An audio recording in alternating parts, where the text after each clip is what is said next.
Hello dear students. मेरा नाम मनोहर लाल है। मैं हॉर्टिकल्चर डेवलपमेंट ब्लॉक महिला ज़िला चंबा में कार्यरत हूँ।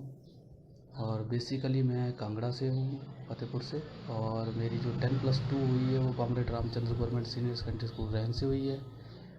और ग्रेजुएशन जो हुई है मेरी हॉर्टिकल्चर में वो doctor Y S Parmar university horticulture and forestry Nauni Solan से हुई है। और एमएससी और पीएचडी भी doctor Y S Parmar university horticulture Nauni Solan से in seed science and technology department से हुई है। तो विद्यार्थियों में आज बात कर रहा हूँ कि हॉर्टिकल्चर को कैसे प्रोफेशन चुने, क्यों चुने, तो उसके ऊपर हम विस्तार से चर्चा करेंगे। तो जैसे कि हमारी 10+2 हो जाती है, उसके बाद हमारे पास दो ही विकल्प बचते हैं साइंस स्टूडेंट्स के लिए कि या तो हम इंजीनियरिंग साइड जाते हैं या तो हम डॉक्टर लाइन में चले जाते हैं। पर ऐसा नहीं है, इसके अलावा भी कई विकल्प है। जैसे कि हमारा एक कुछ इनमें से एक दो विकल्प है, एक एग्रीकल्चर या हॉर्टिकल्चर, जिनमें एक भरपूर हमारे पास एक संभावनाएं हैं नौकरी की, प्लस अपना बिजनेस शुरू करने की, या फिर प्राइवेट कंपनीज़ में काम करने की, प्राइवेट इंस्टीट्यूशन में टीचिंग करने की, जब बैंकिंग सेक्टर में जॉब करने की। इस एग्रीकल्चर और हॉर्टिकल्चर के थ्रू आप इसमें एंट्री कर सकते हैं। रही इसमें डिग्री की बात की हम प्रवेश कैसे लें, कहाँ से करें, तो जैसे कि मैंने बताया है कि हमारे हिमाचल प्रदेश में एग्रीकल्चर की एक यूनिवर्सिटी है, चौधरी सरवण कुमार HPKV पालमपुर। और दूसरी है हॉर्टिकल्चर और फॉरेस्ट्री की doctor Y S Parmar university horticulture and forestry Nauni Solan.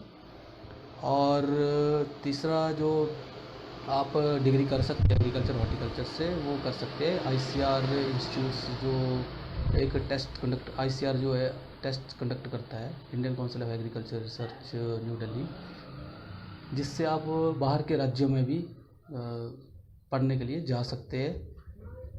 और अगर इच्छा हो तो अपने इस दो जो स्टेट यूनिवर्सिटी इनमें भी पढ़ सकते हैं।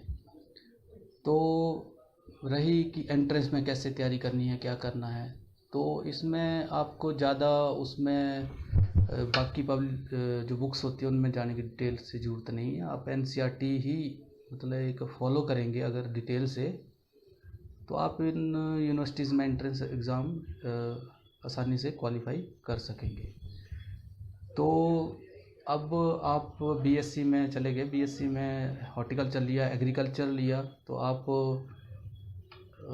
अलग अलग प्रोफेशंस में आ जाएंगे। अगर एग्रीकल्चर लिया तो उसके बाद आप एग्रीकल्चर एक्सटेंशन ऑफिसर बन सकते हैं, हॉर्टिकल्चर लिया तो हॉर्टिकल्चर एक्सटेंशन ऑफिसर बन सकते हैं।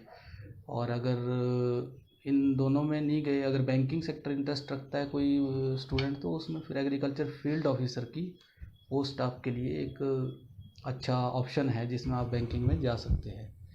फिर कुछ बच्चे होते हैं कि जो MSc परस्यू करना चाहते हैं, तो आप अपने सेम यूनिवर्सिटी और थ्रू JRF अदर यूनिवर्सिटी में अप्लाई कर सकते हैं MSc के लिए, जिसमें अलग अलग डिपार्टमेंट है। जैसे फ्लोरिकल्चर एंड लैंडस्केपिंग का है, फिर फ्रूट साइंस का है, वेजिटेबल साइंस है, सीड साइंस एंड टेक्नोलॉजी है, बायोटेक्नोलॉजी है, फिर आपका फूड टेक्नोलॉजी है, फिर आपका प्रोटेक्शन साइड से अगर देखो तो एंटोमोलॉजी और पैथोलॉजिकल डिपार्टमेंट है।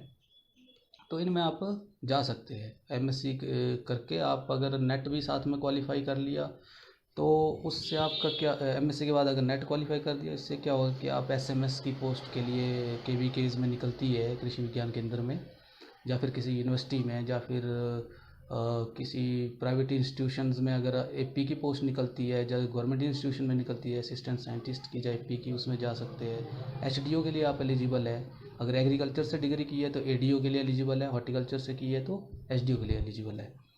फिर प्लस इनके साथ साथ आप मल्टीनेशनल कंपनीज़ में भी जा सकते हैं। जैसे कि सीड कंपनीज़ हैं, जैसे मोनसेंटो होगी, आपकी कावेरी सीड्स होगी, सवाना सीड्स होगी। फिर आपकी पेस्टिसाइड्स कंपनी है, जैसे वायर होगी, ड्यू पॉइंट होगी, डाव होगी, वासेफ होगी। फिर फर्टिलाइज़र कंपनी है, जैसे यारा फर्टिलाइजर्स लिमिटेड है, उसमें जा सकते हैं। फिर अगर उसके बाद भी अगर कोई बच्चा ऐसा है कि उसकी पढ़ने की इच्छा है और PhD का शौक़ रखता है, PhD करने की, डॉक्टरेट करनी है, तो आप रिस्पेक्टिव डिपार्टमेंट में डॉक्टरेट कर सकते हैं। और उसके बाद आप assistant professor, assistant scientist, ADO, SDO के लिए एलिजिबल है। और इसके साथ साथ ही आप दूसरी तैयारियां भी कर सकते हैं, सिविल्स की तैयारियां कर सकते हैं, एचएस वगैरह की या आईएएस वगैरह की, आईएफएस की, एसीएफ वगैरह की। तो मैं यही बोलना चाहूँगा कि मतलब डॉक्टर ही और इंजीनियरिंग ही दो लाइनें नहीं हैं, और हॉर्टिकल्चर एग्रीकल्चर एक ऐसे विषय है जिसमें मेडिकल और नॉन मेडिकल स्टूडेंट्स दोनों ही एंट्री ले सकते हैं आसानी से।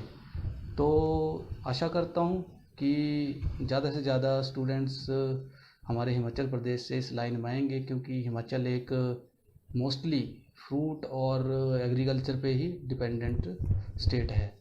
तो इसी के साथ मैं आपसे इजाज़त चाहूँगा। जय हिंद, जय हिमाचल।